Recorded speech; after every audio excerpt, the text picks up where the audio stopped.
Ayan mga pards, so makulimlim sa labas. Malamang mamaya uulan to eh, kasi walang mga bituin. Ayan na mga pards, bumagyo na. Yan ang sabi ko sa inyo eh, pagka walang bituin, uulan to eh.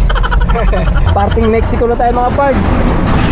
Tinatawag tayo ng kalikasan. Malamig kasi yung panahon eh. Ayan mga pards, so nasa harapan tayo ng Mount Arayat. Nasa parting Mexico na tayo, malapit na tayo sa drop off natin.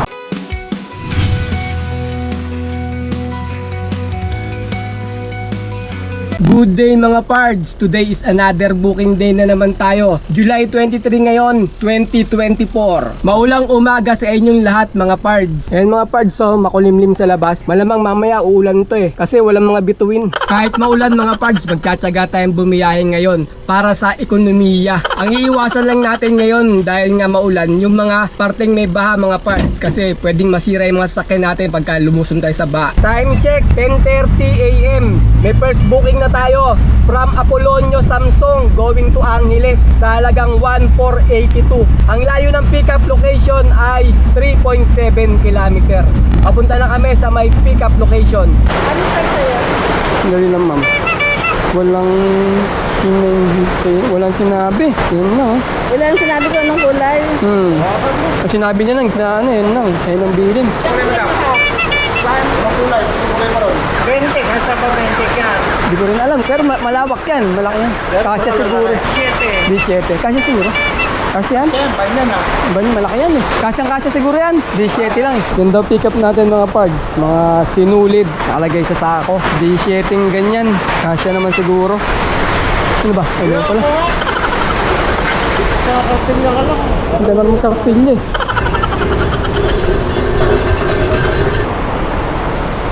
Oh, bangga. Kala ko ba, driver ka kanina. Hindi ko rin pala. Ilan na ba? 2, 4, 6, 7. Kasama ba ma'am sa D7 to? D7 bilang? Kasama sa bilang tong ano? Butal yan. Butal. D7 lahat kasama to. So yung dadali na ma'am, ito? Saan ito? Yung gate pa doon, nandun na pwede na kayo lumakad. Salamat ma'am ha. Sa'yo, picturean ko tayo. Ha? Ayun nga sabi ko sa'yo, para malambot kanina, kaya pala tumatagilid. May buwan na yan, may pako yan. May pako yan. Maganda yung daan sa NLEX ngayon mga pards. Maluwag, halos walang sasakyan. Wala kasing pasok ngayon. Pupunta tayo ng Angeles. Ang ETA natin ay 1 hour and 27 minutes.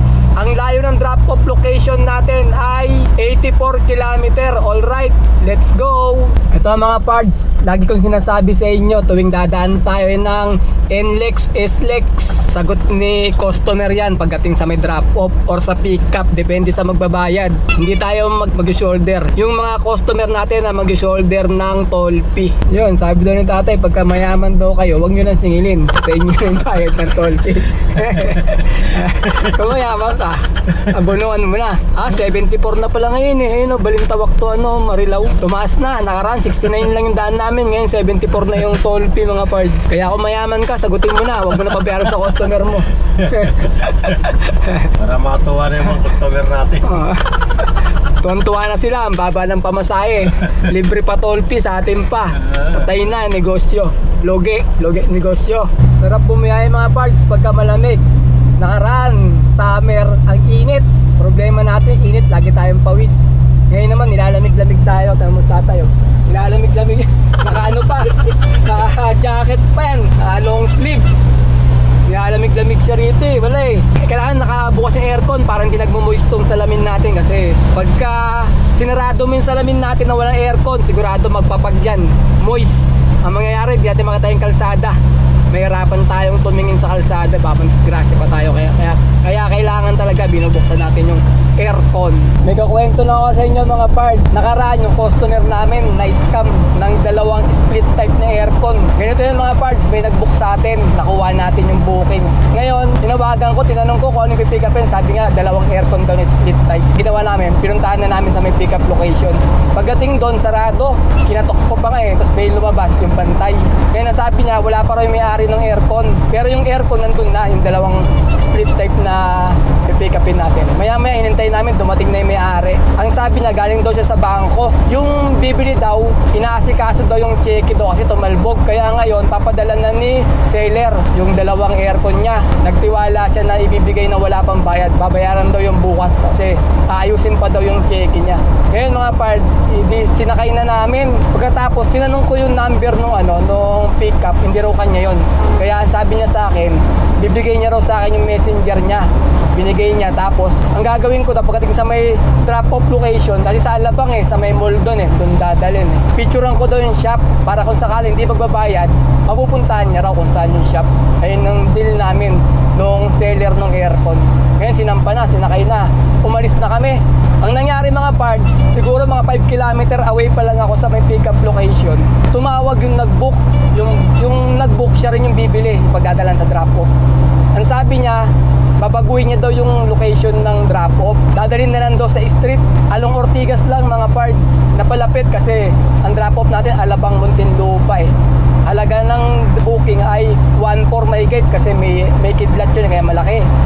Ngayon, sabi niya doon na lang daw sa may Ortigas banda, street lang yung pagdadalan. Ililipat daw sa may sasakyan nila. May dala silang sasakyan. Ngayon, syempre ako parang naghinala ako mga parts kasi parang scam may pagka-scam pagka ganun yung wala nang pupuntahan na shop na pagdideliveran. Tapos sasakyan na lang ililipat. Kaya ang ginawa ko, tinawagan na pick-up location. Ngayon, nag-message ako sa messenger, nagbigay sa akin yung cellphone niya para makausap ko, binigay naman. Kinausap natin, sabi ko, ma'am, binago po nung bibili sa inyo ng aircon na ang pagdadala namin, street na lang, ililipat na lang sa may sasakyan daw nila. Ang sagot niya sa akin, okay lang daw, kasi kahapon pa daw dapat yun, pick upin ng truck. Sa truck dapat isasalin yun. Hindi na natuloy kasi nga, wala pa raw yung bayad. Nagloloko daw yung sa may bangko daw nila, kakaroon daw ng problema. Pumayag naman siya. Pangalawang beses ko na siyang tinanong, ma'am, sabi ko, sa panahon ngayon ma'am, maraming scammer ma'am, mamaya baka ma-scam kayo. Okay lang daw, sabi niya. Umukay pa rin yung pick-up location natin. Tinanong ko ulit, ma'am, saan nyo ba nakilala yung bibili sa inyo? Hindi ko pa nakilala. Sa Viber ko lang nakausap, sabi niya sa Viber lang daw. Tapos tinanong ko siya ulit, sabi ko, ma'am, sigurado ba kayo ma'am, papadala natin ma'am? Sabi ko, baka may scam kayo ma'am Payag pa rin siya. Ngayon, pang-apat na tanong ko, sabi ko, ma'am, labas na po ako dyan ma'am pagka na-scam kayo ma'am. Sabi ko, hindi ko nasagutin niya ma'am kung anong mangyari sa yung pinadeliver niyo sa akin ma'am. Okay lang daw, sabi niya. Ano ba ma'am, itutuloy ko po buhay yung deliver natin. Sabi niya, sige, tuloy mo. Di tinuloy ko mga parts, nakita kami doon sa may Ortigas. Diyan, malapit sa may White Plains. Yung bakanting lote dyan. Yun, may sasakyan nga silang dala. Nilipat namin sa may sasakyan nila, tapos naka-face mask. Ang inutos lang sa akin ni ma'am, picturean ko daw yung sasakyan, tsaka yung plaka. Pinicture naman natin, picturean sa sasakyan, pinicturean natin yung plaka, silid natin kay ma'am. Kaso sa tingin ko pala mga parts, yung niya, temporary plate lang. Yung parang sa mga motor, yung mga nilalagay ng temporary plate na pinagawa lang, ganun lang yung plaka.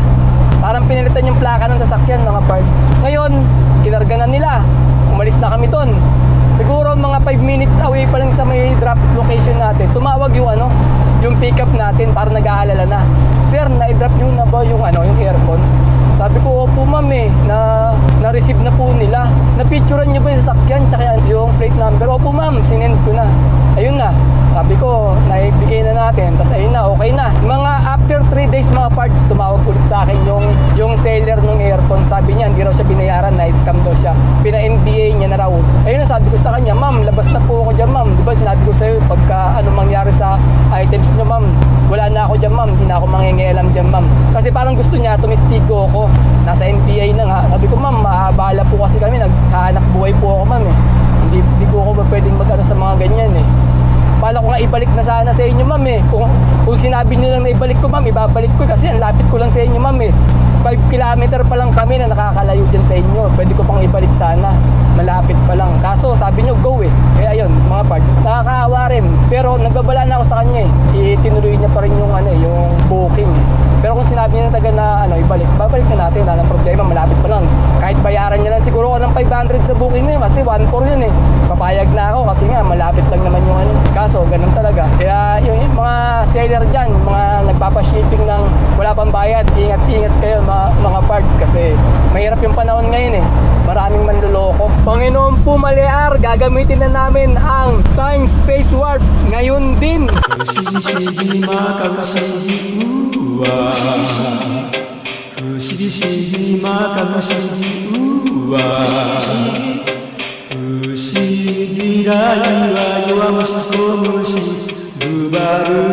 Parting Mexico na tayo mga pards. Tinatawag tayo ng kalikasan. Malamig kasi yung panahon eh. Ayan mga pards, so nasa harapan tayo ng Mount Arayat. Nasa parting Mexico na tayo. Malapit na tayo sa drop-off natin. Ano tayo, hanap din ng pupwestuhan. Ito mga pards, maganda yung panahon. Medyo maliwalas dito. Hindi kagaya sa Metro Manila. Ang lakas ng ulan eh, parang may bagyo na eh. 4 kilometer na lang yung drop-off natin mga pards. Dito tayo sa may Clark, Pampanga. Ayun yata yung ano eh, Mount Pinatubo eh, sa mga bundok-bundok na yan dyan, no? Ganda rin ng view eh. Dito na tayo mga pards sa may drop-off location, sa may Angeles. Malapit sa may Clark Freeport. Time check tayo, 2:24 PM na. May lumabas na booking ngayon lang, oh. Mabalakat going to Mandaluyong sa halagang 1,784. Hindi namin nakuha. Sayang. Sir, lalamove po. Sir, hindi kayo inarang? Sa main gate? Dito kami dumaan sa Saan main. nag-exit? Dito pa kami pumasok. Dire-diretso, wala namang Ay, di kayo nangarang? may isang guard lang naman nakatalikod eh. Tapos tuminto pa nga ako sa kanya, tumingin lang. Ano na, ayos ah. Yung mga parts, saling sa kabilang stock yan. Hintay ako na. Kita lang? Eh, FP nila nasa silipin yan. Awas malaki yung FP nila? Eh, pares lang kaso, musat may paleta. 2017. 2017? Oo, lahat. 2017. Okay. Bilis nyo sir, bilis nyo ng biyahe nyo. Yung walang traffic, ang luwag ng Wala inlet. kasulan doon? Sakto lang yung ulan. Umulan din, pero hindi naman gano'ng kalakasa. Pag ko mamaya pa kayo eh. 3:20 PM mga pards. Wala pang booking, 2 booking pa lang yung lumalabas. Dito tayo sa may Angeles, Pampanga. Ngayon, nagpapagawa kami ng gulong. May tumusok na na tornilyo sa may gulong natin, bandang kanan. Papagawa muna tayo. Habang nagpapagawa kami, nag-aabang kami ng booking dito. May lumabas, Mabalakat going to Malolos sa halagang 1,200. Di namin nakuha, di binigay nila Lalamove sa amin. Baka may mas malapit na driver dun. Oh, walang booking mga pards. Kainan na lang natin ng mami. Saktong-sakto to, maulan. Walang booking mga pards. So, kain na lang tayo ng mami. Ibaling walang kita, basta nakakain ng mami. Mainit. At ayun mga pards, walang nangyari sa biyahe namin ngayon kasi wala kaming nakuhang pabalik mula rin sa may Pampanga. Kaya pagka ganito maulan, wag na lang kayong lalabas ng Metro Manila kasi talagang sobrang dalang ng booking sa mga bandang probinsya mga parts gaya ng Pampanga. May 7 booking naman na lumabas kaso hindi binigay ni Lalamove sa atin kasi marami ring mga Lalamove na nakatambay dun eh. Marami kaming nadaanan. Mula ron sa may Angeles, bumaba pa kami ng San Fernando. Naghintay kami hanggang 6:30 ng gabi. Ayun mga parts, wala kaming nakuhang booking kaya nag-decide kami ni tatay na umuwi na lang. Ayun mga pards, walang nangyari. Balik diesel lang, tsaka parang naka-libreng pangkain lang kami. Tapos yung pinambayad namin sa may vulcanized, 215 siningil sa amin dun eh. Parang overpricing dun kasi provincial rate eh. Dito sa may Metro Manila, 150 to 180 lang ang pa-vulcanized eh. O paano? Kita-kita na lang ulit tayo sa mga susunod ko pa mga video. Maraming salamat.